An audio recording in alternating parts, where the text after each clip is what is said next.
Welcome to the Western Wisconsin Journal. I'm Kendra Grams, the pastor at First Presbyterian Church here in Hudson, Wisconsin, and your host for our ongoing series of Clergy Conversations. Today, as we gather to record this interview, we're just days away from the start of the Muslim holy days of Ramadan. And so to help us learn more about Ramadan, I'm blessed to be joined today by Naaima Khan. Naaima is the founder of Create Good, a nonprofit consultancy whose mission is to help social good organizations and collectives to advance racial equity and social justice in their work. Previously, she was a community innovation manager at the Bush Foundation and a program officer with the Greater Twin Cities United Way, focusing on Twin Cities organizations serving people experiencing homelessness. She is also a former board chair and a continuing volunteer speaker for the Islamic Resource Group, whose mission is to build bridges of understanding between Muslim Americans and the broader community through education. And Naaima is involved and active with the Eastern Twin Cities Islamic Center, located right here in the St. Croix Valley in Afton, Minnesota. So we're blessed to have you, Naaima, and welcome. Thank you so much for that introduction. I appreciate it. Yes. So let's start with the basics. Can you just explain for our viewers what Ramadan is, what its religious significance it is, and how it's observed? Yes, absolutely. And thank you so much for having me, Kendra. I know we have, historically enjoyed these chats. So I appreciate you having us back on with the Eastern Twin Cities Islamic Center, and both on behalf of them and on behalf of Islamic Resource Group. So the significance of Ramadan and, well, what it is. So let's begin with kind of the basic facts, I guess. Ramadan is a holy month observed by practicing Muslims who believe that it is the month that commemorates the revelation of the Quran, which is the holy book in Islam. So similar to the Bible or the Torah, Muslims believe that the Quran is divine. Well, I mean, it's a holy book, and a little bit dissimilar is that Muslims believe it's actual divine revelation. And so the month of Ramadan was historically the month when the Prophet Muhammad, peace be upon him, actually received revelation through the medium, or like the means of the angel Gabriel from God. And so that was kind of the historical significance of it. And of course, like the theological significance of it is really great. And really, it's a month of fasting. So for the whole, 29, 30 days, however long the month ends up lasting, we, those of us who practice fast from the break of dawn to sunset. And so that entails not having any food or water.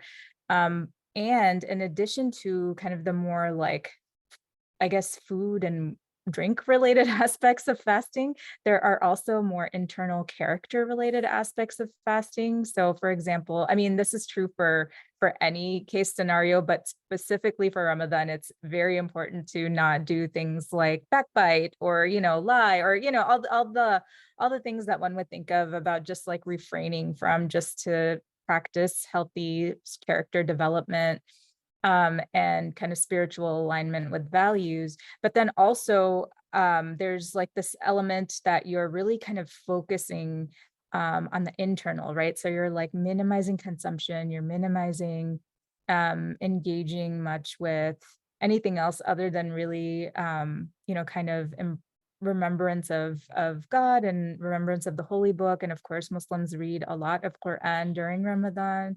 That's a big part of observing Ramadan, in addition to fasting and doing the additional like nighttime prayers that we do. So I'll pause there. That was a lot of information. Yeah. And so I wonder too, you mentioned that Ramadan can be 29, 30 days. Maybe for those who aren't familiar, how some probably know that Ramadan isn't the same every year, but can you explain a little bit of how that is put on the calendar year after year? Yes, absolutely. So Ramadan is on the lunar calendar. And so what that means is that compared to the Gregorian calendar, which is kind of the calendar that we use at large in the US to do all our scheduling. The Ramadan, well, or like the event, whatever event is on a lunar calendar, will shift up 11 days each year. And so last year, Ramadan started like early April. So like 11 days later, basically, then it's going to start this year, which is this Thursday. So the 22nd is going to be officially like the first night of Ramadan. That's the other thing about kind of like Islamic holidays, is that technically our day starts as soon as the sun sets. So it's from the nighttime that Ramadan would officially begin. So like the first night of extra prayers will actually be observed on that Wednesday, but the first day of fasting will be Thursday, if that makes sense. So that's just kind of like for those who are interested to know the technicalities. It really goes by moon sightings. So when we spot the baby moon, or like the little nascent, sliver of a moon, that's when Muslims will start that essentially demarcates like the beginning of the month, right? So it's all according to the moon. And then the next time when we stop fasting is when the moon has waned all the way until it's like no longer seen again. And so that's when we stop fasting, and then we celebrate Eid, which is one of the holidays that happens after Ramadan. So Yeah, which is a great segue. I was going to say, so tell us about the other end. I think people may have heard of Eid as well, but not be clear on what Eid is. So enlighten us all about what that is and how that's observed or celebrated. Oh, absolutely. I am happy to. So Eid, the word itself in Arabic, it connotes this idea of festivities, or like a festival.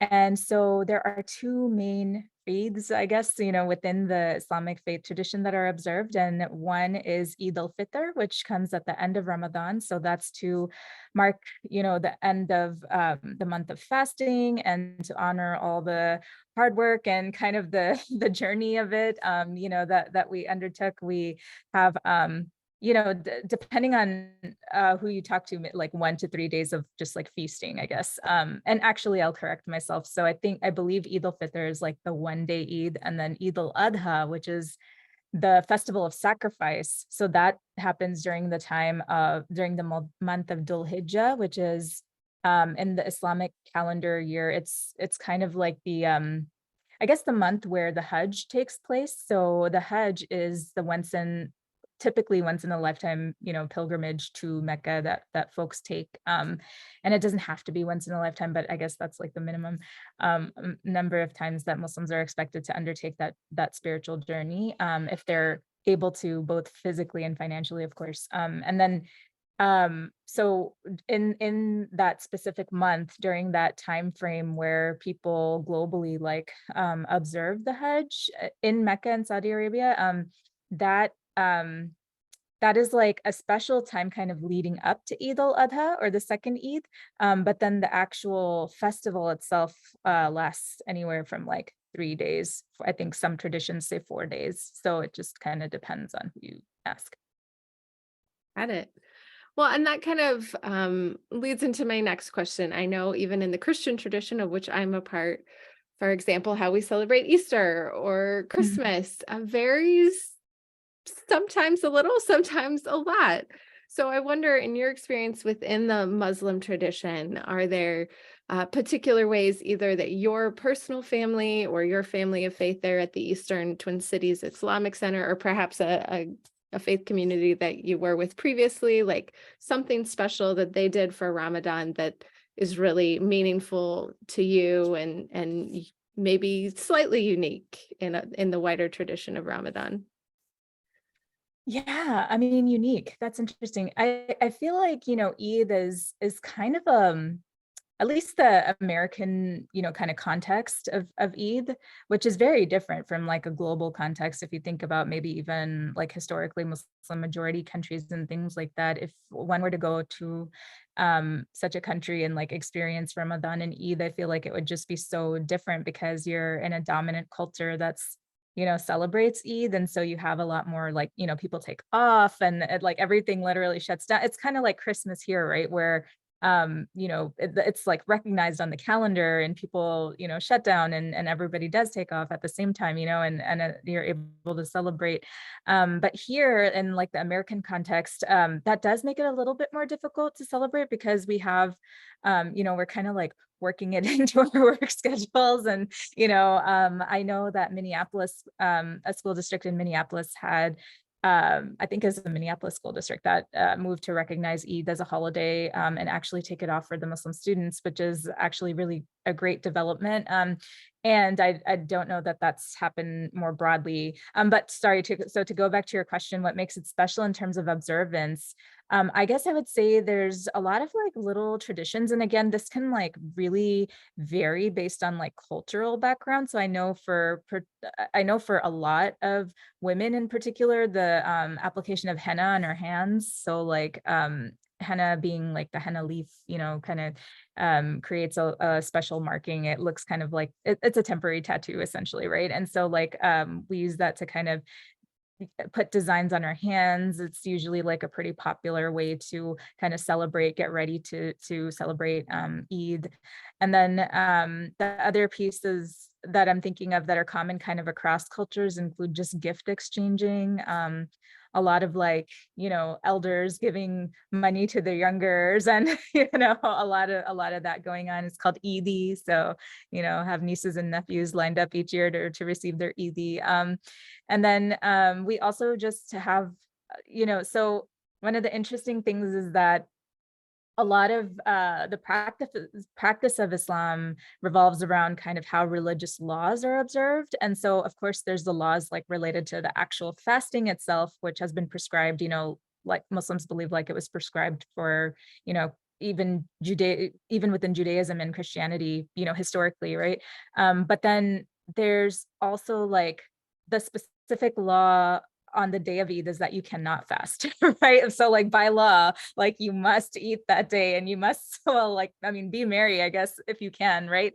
But I guess the what's interesting about that to me is that it's just such a neat way, I think, of honoring the fact that like, even if you want like extra credit, or you want to be like super good or whatnot, like you just can't fast that day, right? And so I think it's really kind of a nudge to like the Muslim community to celebrate. And so often you'll see people kind of going over to each other's houses to share meals. There are really long lines at IHOP and like all these breakfast and brunchy types of places, typically right after the Eid prayer, which is done at around like 8 a.m., 7, 8, 9 a.m. hours.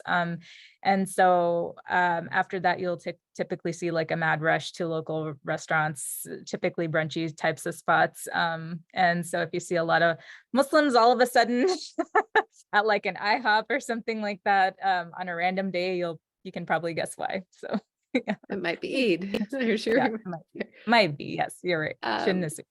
So then, thinking about all of this to nurture faith from your faith perspective, what is the most meaningful aspect, or maybe just what's one example of in your faith life and lifetime, how you've experienced Ramadan help grow your faith? Oh goodness, it's so deep. I don't even know where to begin. I feel like Ramadan is one of those spiritual exercises where it's, in the interesting way, it's kind of really unforgiving in nature, right? Like it's like one day you're eating and you're just kind of used to your typical schedule, and then the next day like you have to fast, and it's just like, okay, like cold turkey, you're not, I mean, unless you're really great and you've practiced fasting a little bit throughout the year, which is also technically supposed to be done. I haven't clearly been on that train as much as I should, but I think that when the day comes that you start fasting, it's like a literal halt, it's kind of like a reset to your whole entire system, just the way that you kind of process. And so honestly, it's kind of like a shock to the system, but I think what it helps us do is really kind of spiritually reset at a certain level. And every year without fail, what I always learn is like how little I actually need physically, like just in terms of like food and water and like drink to like just be, to sustain essentially.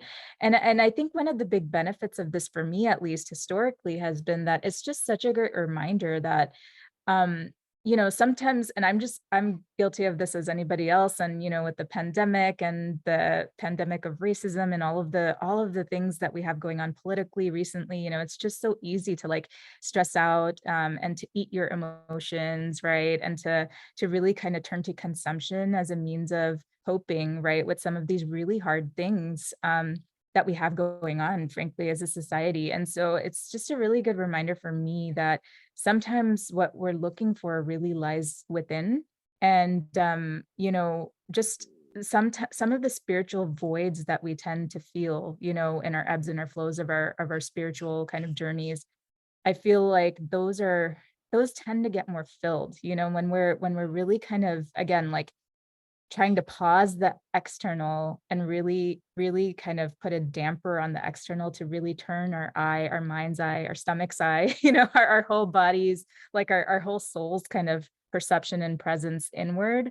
I feel like there's something really powerful to that. And the fact that you have to do it in the context of really kind of willfully, right? Like depriving yourself in a very real way. Like, I think that it's helpful because it almost makes you feel like I can do this, like I can, if I put my mind to it, I can really like focus myself, really, kind of think about how I'm developing my spiritual muscles in the day, and that hopefully carries on with you throughout the rest of the year, right? So often I hear people within our faith tradition kind of talk about Ramadan as like a training month, right? Or like a training ground where we're really trying to build up all of that reserve, right? Almost of like spiritual light and energy and focus that just really grounds us for a good solid period.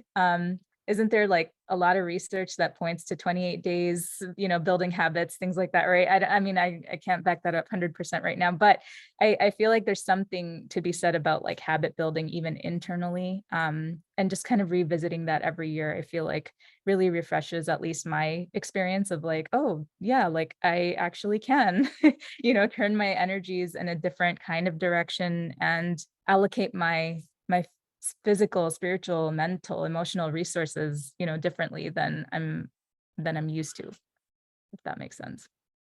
Yeah, absolutely.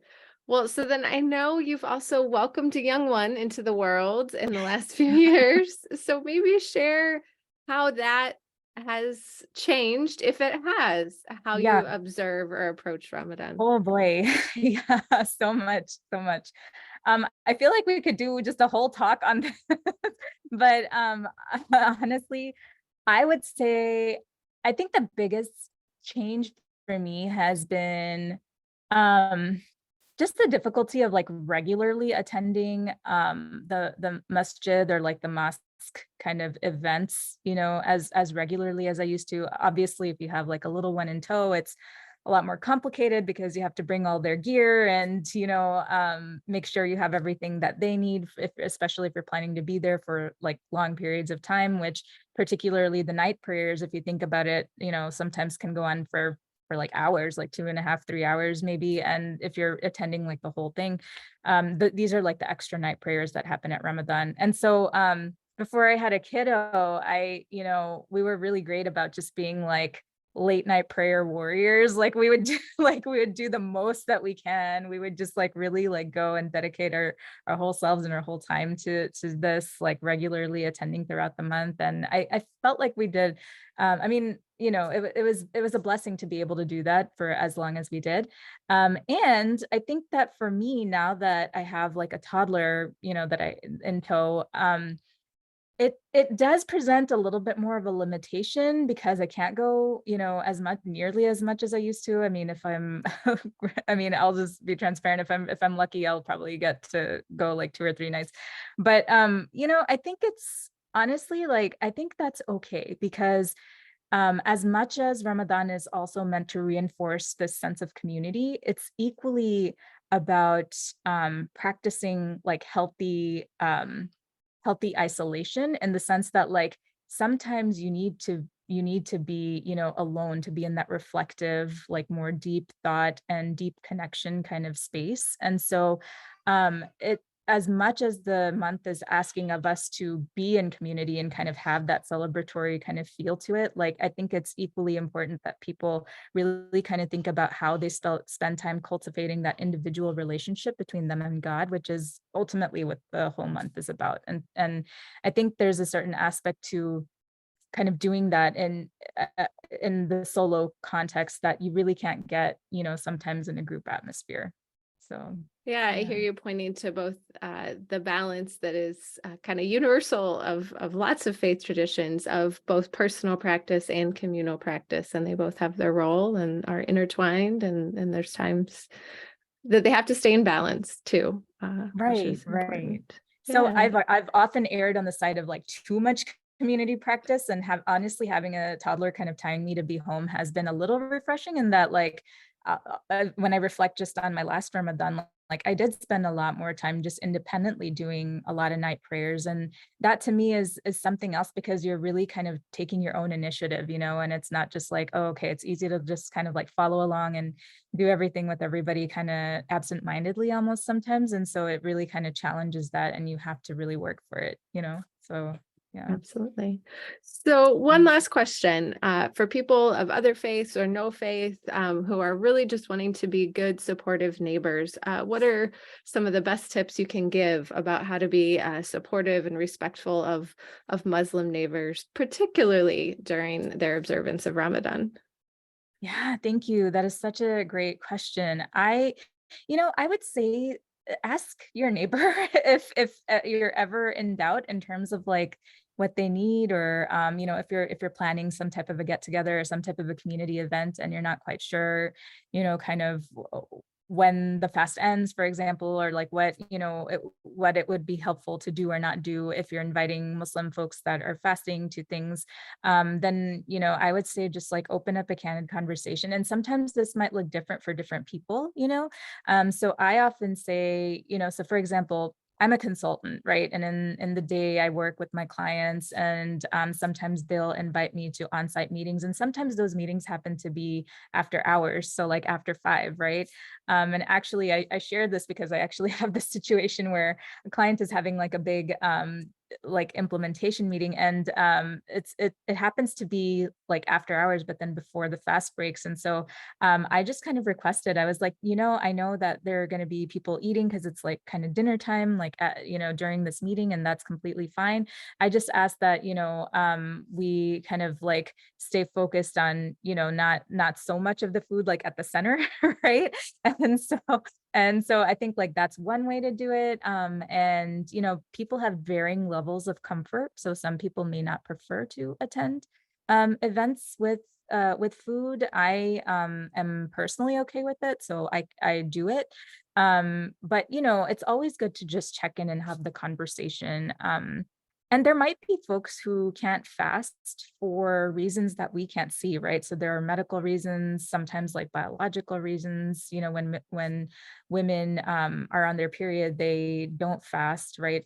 Because by law, like we're not supposed to fast when we're on our period. And so it's just, little stuff like that. And of course, who's comfortable sharing that information, right? And so it's just like important to know that you might see, Muslims who are eating during the daytime during Ramadan, and there might be really valid reasons why they need to be doing that. And that's okay too. Yeah.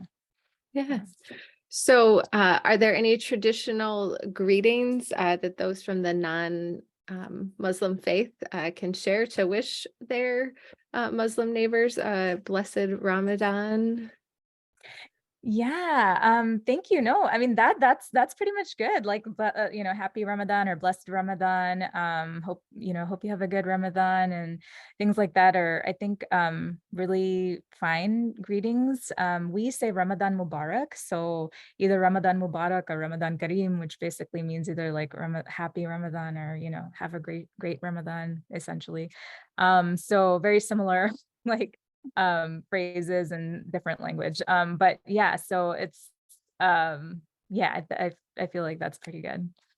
Well, wonderful. Well, we do then indeed wish you all your family, your community locally, the global Muslim community, a blessed Ramadan. And we thank you specifically, Naaima, for being with us today and sharing all this wonderful information. So Oh, thank you to you.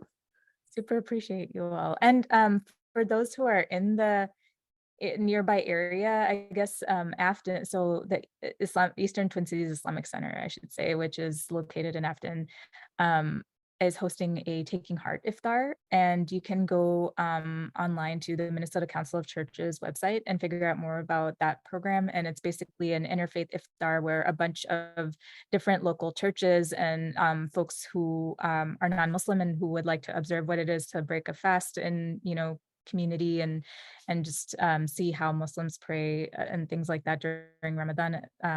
There's an event for that. So if anybody's interested, I just wanted to make a plug for that. Yeah, absolutely. A great invitation to learn more through experience and relationship, which is always a great way to do it. So thanks again for sharing, for your time. Also, thanks as ever to our host, the River Channel. And thanks to all of you, our viewers, for being with us once again as we seek to learn more together and grow together here in the St. Croix Valley. So until our next clergy conversation, may you all be well and whole and at peace.